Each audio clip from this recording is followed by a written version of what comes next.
Welcome back, everybody, to our Midwestern Dynasty, where we will be kicking off year number 6 and starting a new era. We have a few positions you should keep your eyes on as we start the season, and one of them is running back. We have 65 carries, 321 yards, and 3 rushing touchdowns combined from all of our running backs. So not a whole lot of experience in that group. Von Clifton has been waiting in the wings, developing the last couple of years behind Avery Sizer and Darrell F., who are no longer on the team.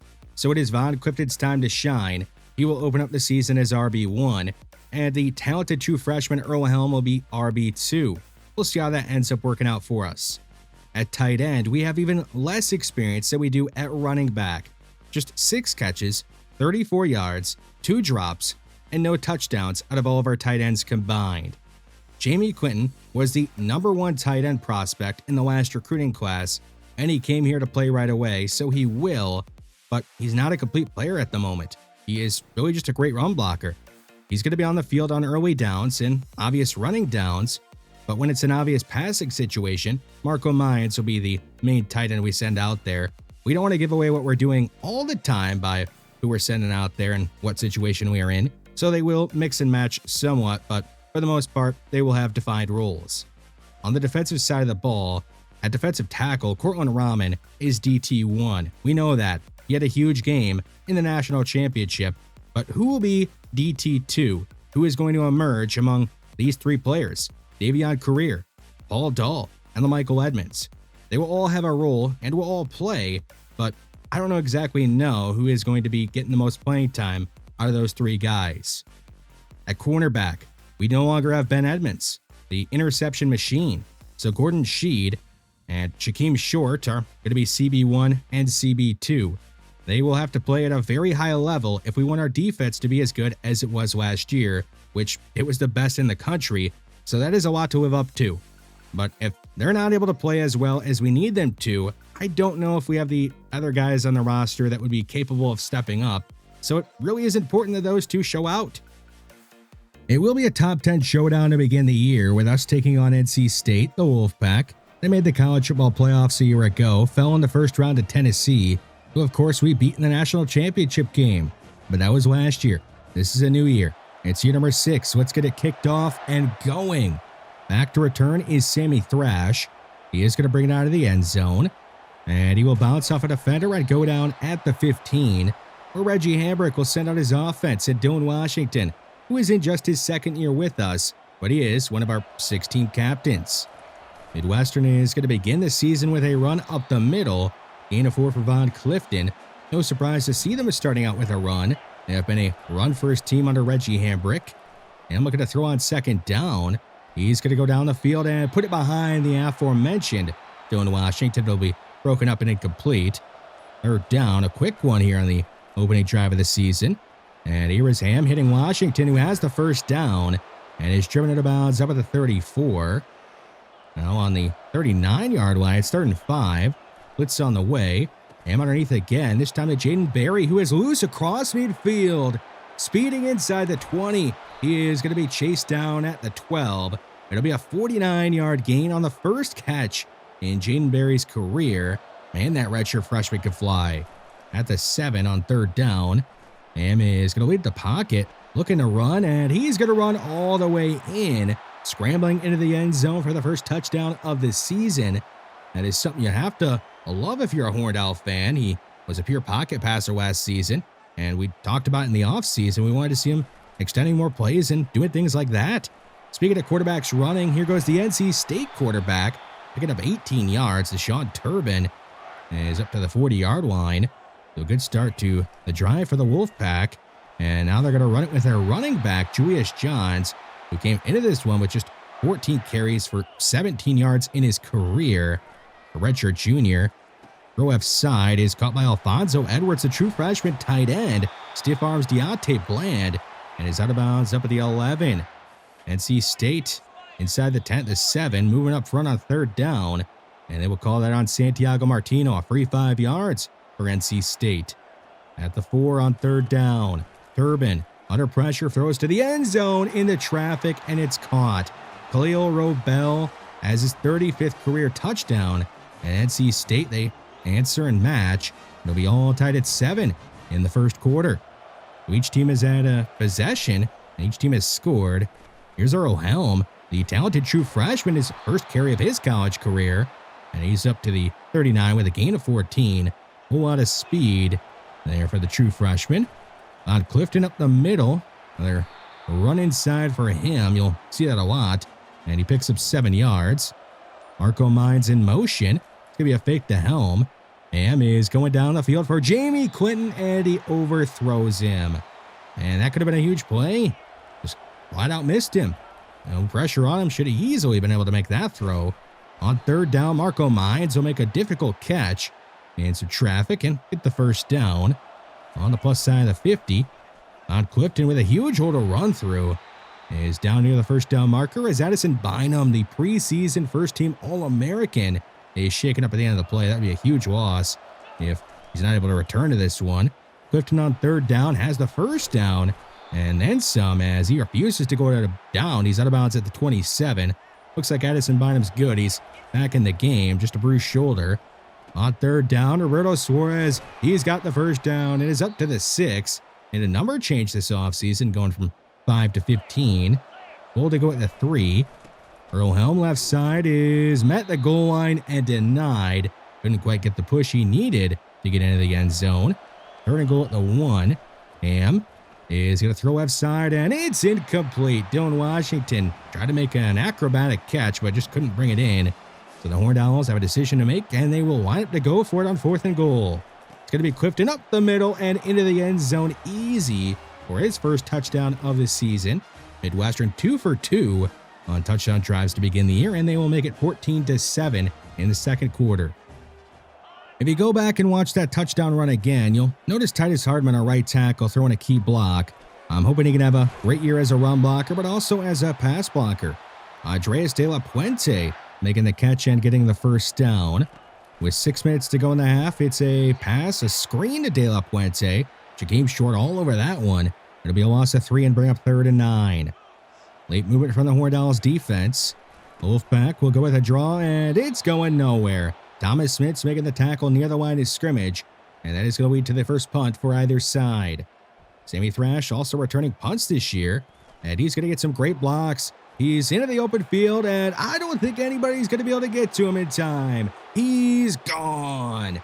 76 yards all the way into the end zone for his second career punt return touchdown, and the Horned Owls have opened things up a bit, making it 21-7 in the first half. So a spark from special teams makes it a 2-score game. Wolfpack, we're going to make it a 1-score game again, and down goes Turbin. He's going to be sacked by Paul Dahl, the 9th career sack for Paul Dahl. Only a loss of 3. After the sack, they will just run the ball at Julius Johns, and he ends up nearly getting a first down, going down a yard short of the marker. Everybody lining up in the backfield on 3rd and 1. It is going to be another run for Johns, and he's going to grind out the first down. Not much else, but he does keep this drive going. About 2 minutes to go in the half. Turbin on 3rd and 5 is going to spin and avoid Santiago Martino. He's going to run and go down a yard short of the first. Deion Gage making the heads-up tackle and getting the stop. Minute to go in the half for the Horned Owls, who are backed up at their own 9. It's a pass underneath to Jaden Berry, and he's up to the 25 to make it 3rd and 4. But the Horned Owls are going to let that clock wind down and just run the ball on 3rd down. Elman's going to be tackled ahead and get the first down. And now Midwestern is going to hurry things up. They do have 2 timeouts. Maybe they can hit a big play here and get in the field goal range. Ham scanning, looking long. He's going to go deep right side and hit Earl Helm on the wheel route. A 35-yard gain, and the Horned Owls are on the verge of field goal range. Still not in it. Need another chunk of yardage here.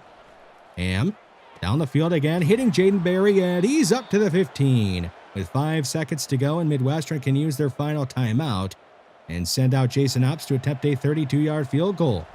We'll see if the junior kicker can make it. His kick is up and through, and the Horned Owls do steal 3 points at the end of the half and make it 24-7. So a great way to end the first half for Midwestern. Getting some big plays down the field, also getting a punt return touchdown. Their defense getting a few stops. See what happens here in the second half. NC State up at midfield. Turbin trying to find somebody open. Now he's going to run up the middle and go down behind the line of scrimmage. That will technically be a sack for Santiago Martino, the first of his season. Third down. Turbin, left side. It is off the hands of Stan Silva. His fourth career drop. He has 67 catches in his career. Should have brought that one in. Guess he heard some footsteps and got a bit nervous. On Clifton on the toss. He's going to spin out a defender, get a first down, juke out another defender. He's got some wiggle to his game. He's up to midfield. We got a huge chunk of yardage. Great play from Von Clifton after we got called for holding and made it 1st and 17. Here on 3rd and 8, Hammond is going to be drilled. And the pass will fall to the ground incomplete. So the Horned Owls, despite that great run from Von Clifton, will end up punting it away from midfield. Here's Turbin back at his own 29, throwing left side, and it's going to be caught this time by Stan the Man Silva. Breaking a few tackles and going down at midfield. They're going to hurry things up, trying to get this offense going. A run outside is going to be denied. That is Martino getting the TFL, his second of the day. Third down. 5 minutes to go in the third. Quarter going by quickly. Turbin spinning and firing away. The ball out of bounds. Felt some pressure from Martino. And it's going to be another punt from midfield. We're going to jump to the fourth quarter. Still 24-7. NC State trying to get back into this game. Turbin watching right side. One-on-one. It is off the hands of De La Puente. Shaquem Short kind of knocked it out. We'll credit him with the pass deflection. Why not? He was in a great spot there. Third down. A throw right side is going to be brought in. Alfonso Edwards making the tough catch. Shaquem Short draped all over him. Near midfield, Turbin feeling the heat, and he can't do anything about it. Midwestern is going to pick up their third sack of the game as LaMichael Edmonds joins in on the sack party. After the loss of 12, Turbin is going to throw over the middle and connect with De La Puente for the 5th time today. It's up to 57 yards on those 5 catches.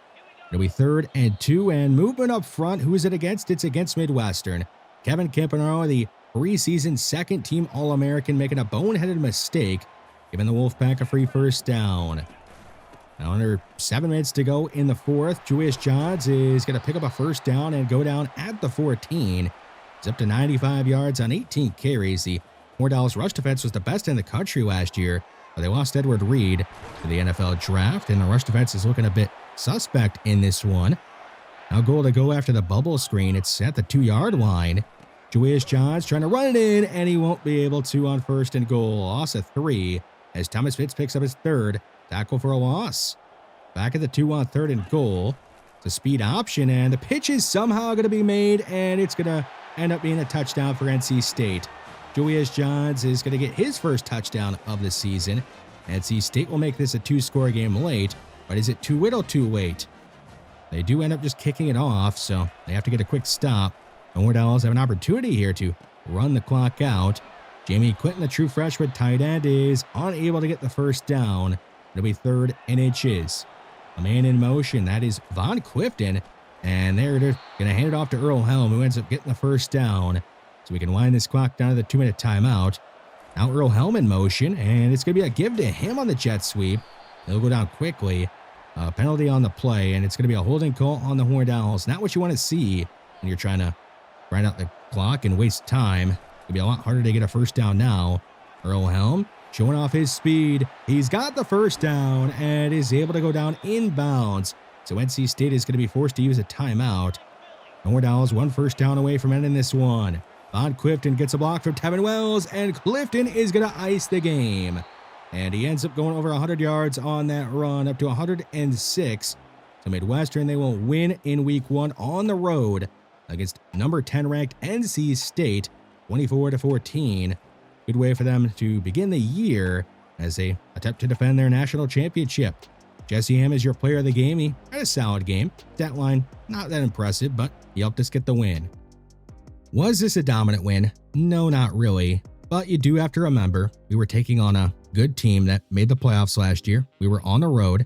It was week 1, which means a lot of younger players or newer players are getting significant playing time for the first time in their careers. I don't want to overanalyze too much, but we do have some takeaways from this game. The rush defense, it has some improving it has to do. We can't be giving up that many big runs if we want to be a great team. Pass defense was good. On offense, we ran the ball well, put up 182 yards on the ground at 7.3 yards a pop, went 9 for 13 on third and fourth downs. We were efficient on offense, but the pass offense has some improving it still has to do. We missed some throws down the field that I think should be made, which will really help us out. Timmy Thrash had that punt return touchdown, which was awesome to see. That give us some breathing room and let us get the win easily, I would say, but not dominantly. Tennessee, the preseason #1 team in the nation, they go down in week 1, giving up 12 points unanswered in the fourth quarter. With their loss and our win, we are now up to #1 in the nation. So the target, it's on our backs even more than it already was before our win in week 1. We'll see how long we can hold on to that #1 ranking for. Let's talk some recruiting. Trevor Cleveland, a 5-star edge rusher out of Minnesota. He wants to play right away, and we are in need of an edge rusher that can play right away for us next year. His ratings are really good. We are in competition with Nebraska, USC, and Ole Miss, but have the lead for now. We are also going after another 5-star prospect from Minnesota, Jeff Hope, who is a gem. He's going to have a good dev trait. His ratings are crazy. He's got great size as well. Nothing really bad about him. We have a good lead over Nebraska. So we're not only competing for the top ranking in the nation with Nebraska, but we're competing for a couple of 5-star prospects as well. Matthew Byam, a safety out of Illinois, not really that great in man, so he'd have to be a deep safety for us, which, you know, we like to have a lot of safeties on this team. We could develop him for a year, and I think he could be good down the line. He's a 4-star prospect. Rico Shembo, he is a more interesting safety in my opinion because he can kind of fit that Josh Wood role. Has a lot of speed, can't play man, so we could put him in the nickel role or the big safety role, the star role, whatever you want to call it. And I think we could end up getting both of them and being just done with recruiting safety this year. DeMarco Dragos out of Iowa. He's a big tackle. Iowa is, by the way, one of our better pipelines that we have. He's got a lot of strength and can pass and run block both. What's not to like about him? We could end up bringing him in and redshirting him and letting him develop. Tyree Winston, a big guard out of Missouri who is a 4-star gem, has a lot of strength, is a great run blocker, so he fits our scheme really well. We don't have the pass blocking and his awareness that clearly has to improve, but I want him on this team, so we are investing as many points as we can into him. Joseph Jackson out of Illinois, he's a tight end, a 4-star gem. I know we already have some young tight ends on this roster, but Joseph Jackson has a chance to be a special player, and he's from Illinois, so I want to make sure that we keep him in state and continue to get all the best players from Illinois that we can. Javon Westbrooks, wide receiver out of Illinois, 4-star, has a lot of speed and athleticism. The route running underneath is good, but not so much deep. Likely going to be a slot wide receiver. That's all right. We need wide receivers of the future. We actually need to bring in 2 wide receivers in this recruiting class. Recruiting is going well for us in the early going. No commits yet, but I mean, we got the lead for all those guys, so it's going well. Next up for us is a game against Baylor. It'll be our first Big 12 game. Baylor, they are 0-1, lost in week 1, 17-3 to North Texas. No shade against North Texas necessarily, but Baylor probably should not be losing the game like that. So our home opener is going to be against the Baylor Bears. We'll see if we can get another W and make it 2-0 to begin the season. No more Owls on offense, hoping to replicate the opening drive they had in week 1. And there is Von Clifton spinning his way across midfield up to 30 yards on just 2 carries on the first drive. And looking to throw with time back there. He's going to find Jaden Berry, who is going to pick up another big-time gain. And he ends up getting knocked out of bounds at the 2. A 30-yard catch for him. So with a goal to go at the 2. We could just run it in, but no, we're going to go with an RPO. And Jamie Quinton, the highly touted tight end prospect from the last recruiting class, the #1 tight end prospect from that recruiting class, has touchdown #1 in his career, and he puts us up 7-0. Baylor trying to make it a tie game again. Their quarterback, Bruce Alexis, firing over the middle, and he gets picked off by the senior linebacker, Thomas Mintz, who cannot take it back for a pick 6, but he does put us just outside the red zone with a chance to go up by 2 scores in the early going. We would eventually make it goal to go, but the drive it would stall out due to some penalties against our offensive line of the holding variety. So Hobbs has to kick a field goal and make it a 2-score game. Still the same score in the second quarter. Ham on 3rd and long forces one towards the end zone, and he gets picked off. The first interception he has thrown this year, it's Wary Gilliam, a redshirt junior corner, picking him off. But he makes a bad decision after the interception by returning it out of the end zone. So Baylor, they are inside their own 10. Bruce Alexis is going to roll into his own end zone and get sacked, but not a safety apparently. I guess the ball is just across the goal line. Either way, they're at their own 1 on 3rd and 15, and they're going to run it. We're going to stuff it. Thomas Mintz making the play in the end zone. It's a safety, and that puts us up 12-0 in the first half. So we are in control. We get the ball back, drive down the field, are just outside the red zone, and Ham on 3rd down, he has a wide open man. It's Devin Gentry who's going to make a man miss and not quite score. He gets chased down at the 1. So we have it goal to go, and we have a really good run offense or rush offense. So we're just going to put the ball in the hands of Von Clifton, let the offensive line do most of the work, and Clifton, he scores his second touchdown of the year, putting us up 19-0 in the first half. Still some time left in the first half, though, for Baylor to make a comeback or us to extend the lead. Bruce Alexis off the play-action fake is going to throw another pick, and it's Thomas Mintz again with his second pick of the half. Very similar to the first pick. I guess Alexis just didn't see Mintz sitting there in the middle of the field. We wouldn't end up doing anything after that. We would actually take a sack and have to put the ball away, but we would get another pick, the 3rd of the first half by our defense, and DeMarco Cooney is going to take it back for a pick 6. I know he had some trouble in the national championship game, getting burned for 2 long touchdowns, so it's great to see him making a play and getting a pick 6. Baylor would end up kicking a field goal in the 3rd quarter. We're now down to 2 minutes to go in the 3rd. It's 26-3. We're in control, and so is Jesse Ham, making throws like this on the move, hitting Jaden Berry, who is kind of becoming a go-to guy for Jesse Ham. And that is another throw on the move by Jesse Ham, something just love to see. With a goal to go at the 3, wait in the 3rd, Dylan Washington, he's going to join in on the scoring. He had 11 touchdowns last season as his first of the year this year, and he puts us up even more. It'll be 33-3 late in the 3rd. Baylor had seen enough of Bruce Alexis, so they put in their backup quarterback Slade Kanoy, and it is going to be the same result. Another pick for Thomas Mintz, his 3rd of the game. This dude is having a career day. 3 picks. He's forced a safety, doing just about everything. Kanoy, he can't believe it. He threw a decent ball, but it just got bobbled around, and Mintz made the play. We would drive down the field, and we would score immediately. Devin Gentry getting his first touchdown of the year, and that would put us up 40-3. So the starters, we had seen enough of them. They're done for the day. We put in a lot of backups and wanted to get some of the younger guys some more playing time. And Kanoy, he's going to throw another pick. It is Folk getting his first pick of the year, Alexander Folk. He's in competition or battling for that CB3 spot with Deontay Speed and Alex Blades. So a nice pick for him that helps him get a leg up in the competition. Earl Helm, he's going to dance around in the backfield and find the end zone for the first time in his career as we run up the score and make it 47-3. We've seen enough of this game. We're just going to jump to the end of it. We end up winning 47-6. Baylor did kick another field goal there late in the game. So a dominant win this time around. Dominant enough to get the backups in the game late. And a great way to begin the year as we are now 2-0. Player of the game is Jesse Ham, but I would have gone with Thomas Mintz if we're being honest. 3 picks, forced a safety as well. The defense did add 5 picks, 10 sacks, only gave up 171 yards and 6 points. That reminds me a lot of what our defense was doing last year, which is a great sign because our defense was elite last year. And if we keep putting up performances like this, it's going to be hard to argue that our defense is not elite again this year. How did Thomas Mintz, by the way, not get player of the game? 3 picks, got to the quarterback even, had 2 TFLs, forced a safety, did just about everything he could do on defense, but still got beat up by the quarterback who played all right. I mean, it was good, but come on, should have gone to Mintz.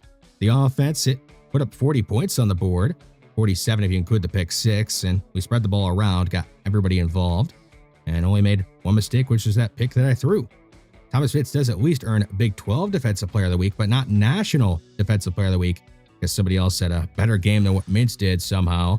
3 picks and 2 TFLs this past week. On the year, he's up to 5 TFLs, 19 tackles, 3 picks, 2 pass deflections. We are only 2 games in, by the way. So his stats are already looking crazy, and he's only played 2 games. hopefully can continue to play like this. Our defense is going to be tough to beat if we're doing that. Our team will be tough to beat if he's doing that. Next up for us is going to be Air Force, who have 14 of our former players on their roster. They run a unique offense, an option offense, and our rush defense has been the worst of the two parts of your defense, pass or run. So it'll be interesting to go up against them. We'll see if we can beat them and continue this hot start. Thanks for watching, and I will see you in the next one.